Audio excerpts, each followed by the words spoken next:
Prim pram te giờ là này thế. Alo prim pram. Alo prim pram te giờ.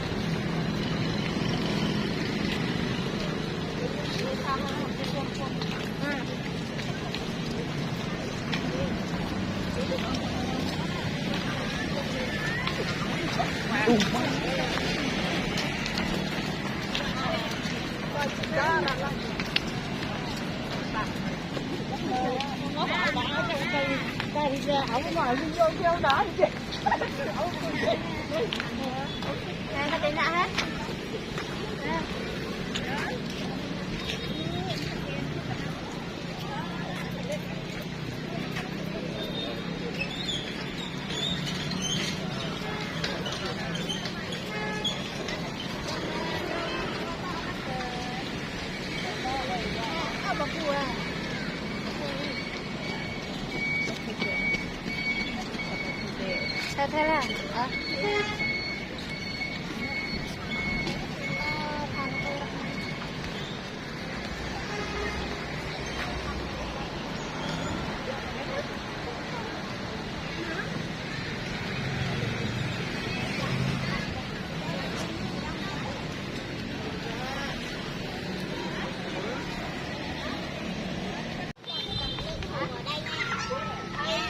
quang trường Pleiku. Trường đại ơn quân.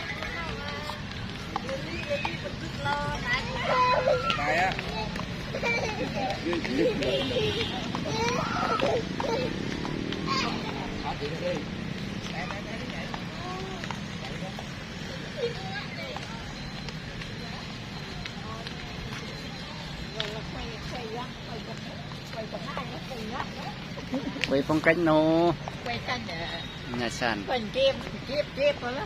Nhà sàn.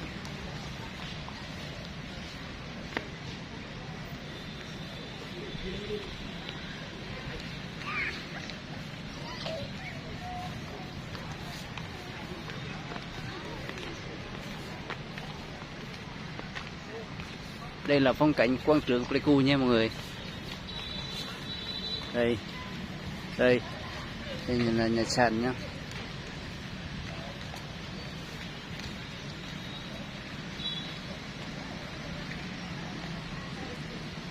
Nhà sàn rất đẹp luôn nha.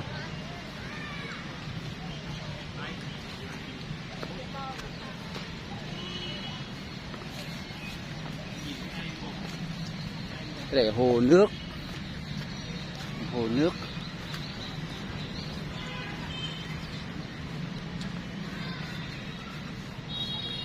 Đây là hồ nước nha.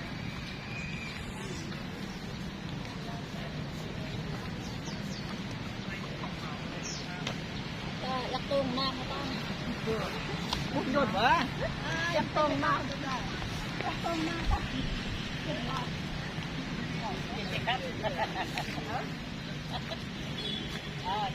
Làm treo con cá.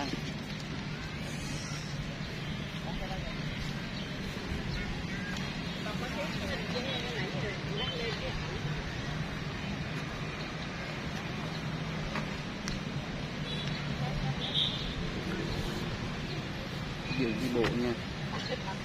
Đi bộ. Kalau sih gak kajian di tempat kajian ini jam ber. Nak yang mana? Betul Ini ke. Sudah karena ngai salah dah.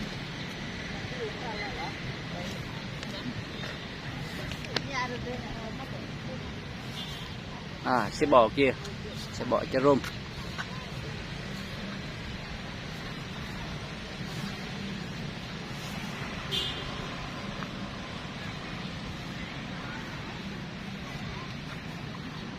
Là máy gì đây? Máy tuột lúa. Người ta làm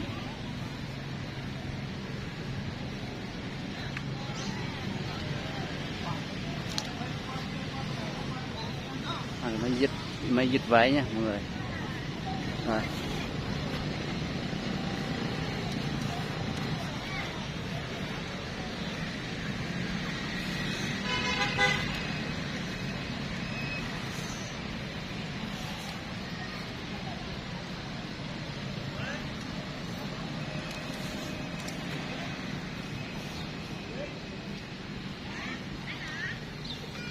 là xe bò ngày xưa.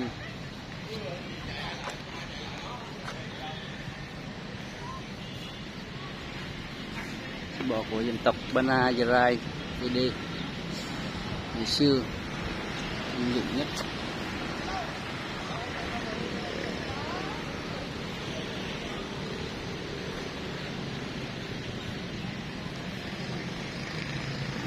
Luôn.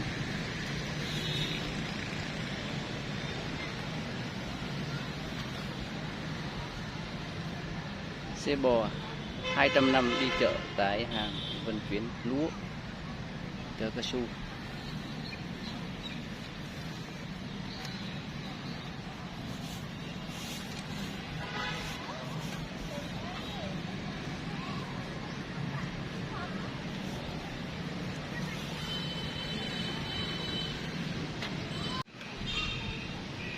Đây mọi người ơi, đây là đồ truyền thống của dân tộc Bana Yarai Tây Nguyên nha mọi người. Đây, rất là đẹp này, trang trí. Cái này cái kệ đồ truyền thống dân tộc Bana Yarai ED.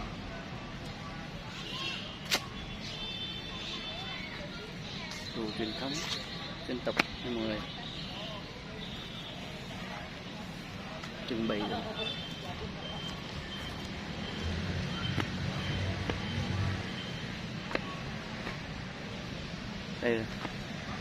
Đây là cái rổ nha mọi người. Rổ ní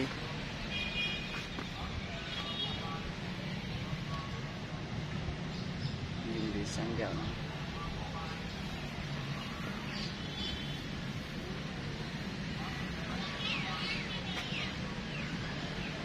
Chuồng bò.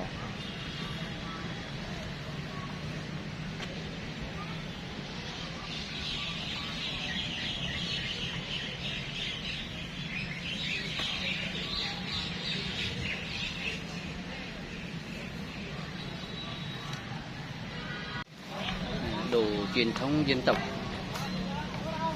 rất là đẹp nha.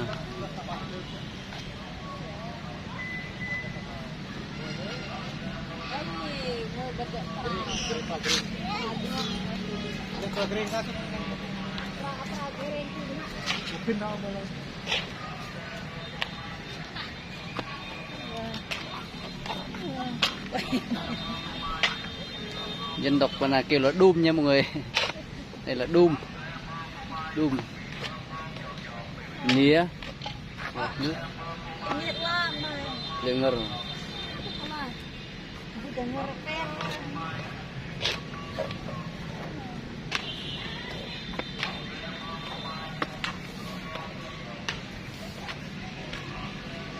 Ta.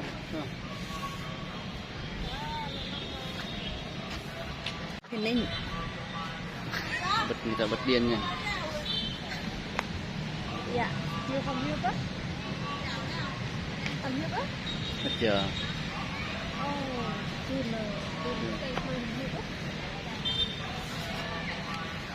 Cái này làm bắt không hiếp đó là thằng. Cái kia là phần hiếp rồi đó. Đêm tạo đêm. Sao vậy?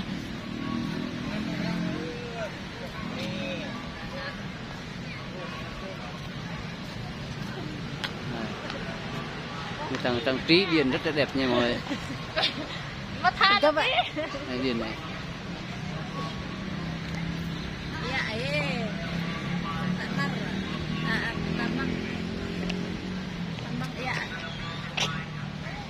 Bóng điện và trang trí rất đẹp luôn.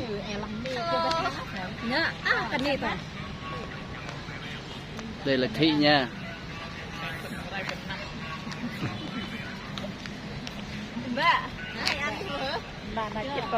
Đây là nách nha mọi người.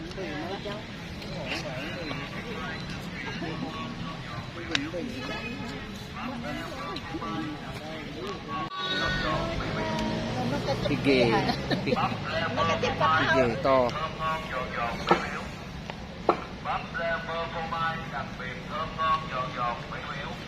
Quay peo cái nó hết mà. tận lợi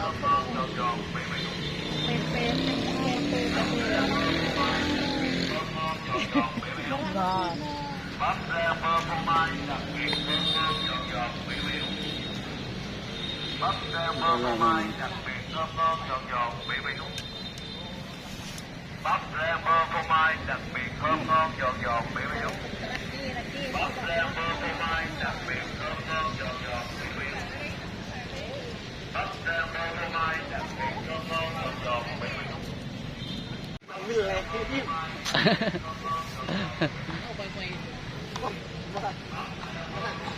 ơi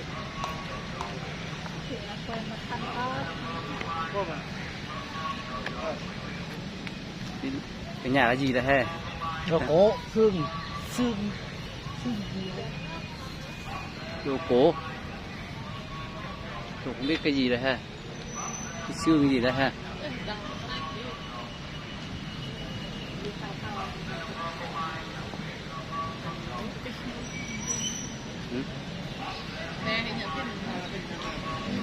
theo bên tôi mình ăn theo Đây con voi nha mọi người.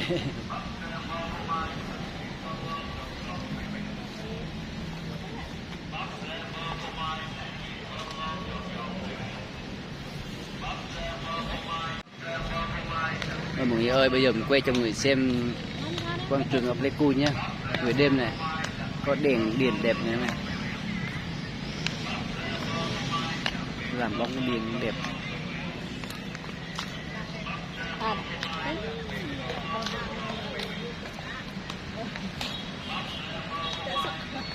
Hình người đúc gỗ.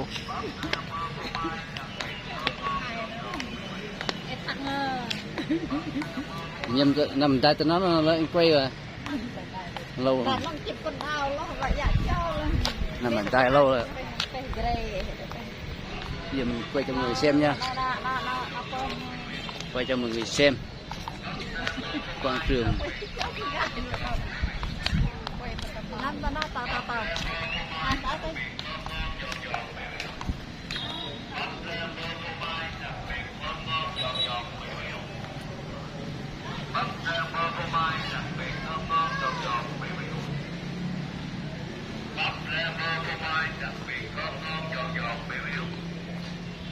Bên kia là nhà sàn cho mọi người, nhà sàn dân tộc.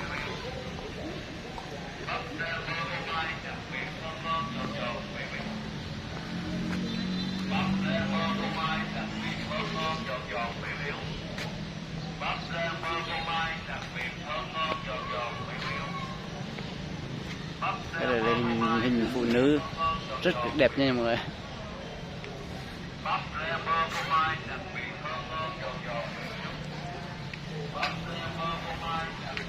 Là hình bà già, hình bà già nha mọi người.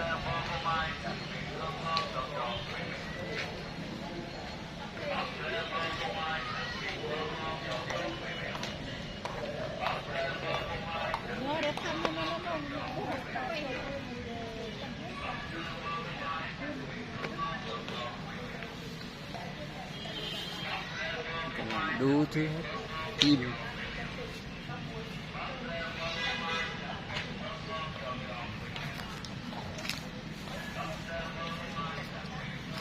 Chim. Cái làng chợ ông bà tổ tiên.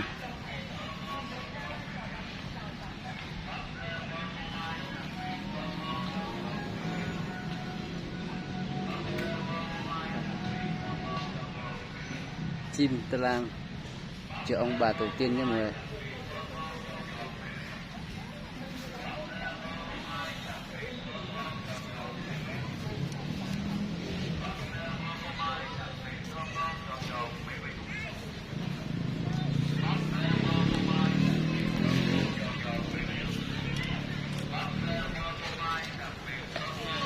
Hồ lô.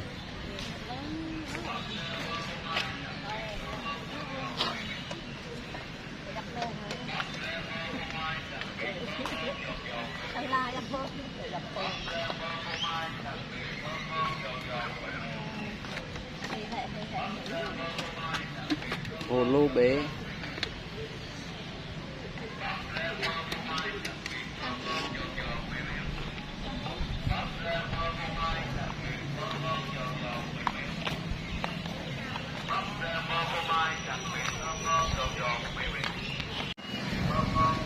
Bây giờ mình quay cho người chiên khổng lồ nha mọi người.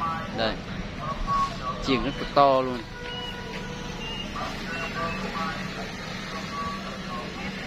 Chiên khổng lồ luôn, quá là to luôn.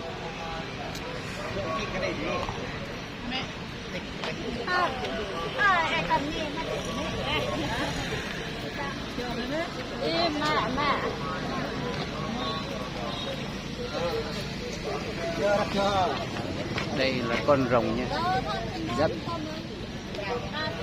thêm con rồng. Bây giờ mình quay cho người xem công trường Pleiku về đêm nha mọi người.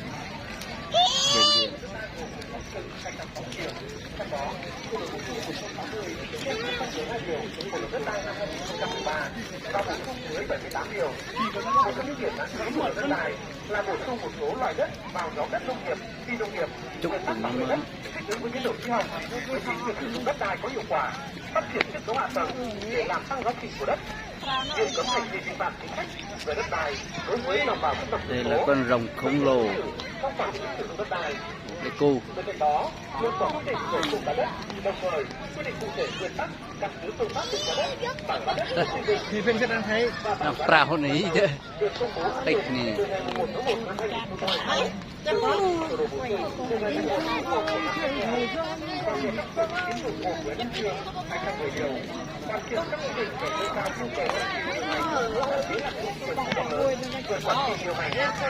hoạt động của các tổ chức tín dụng, đột phá một số quy định về nợ xấu, xử lý tài sản đảm bảo của khoản nợ xấu có hiệu lực thi hành từ ngày 1 tháng 7 năm 2024.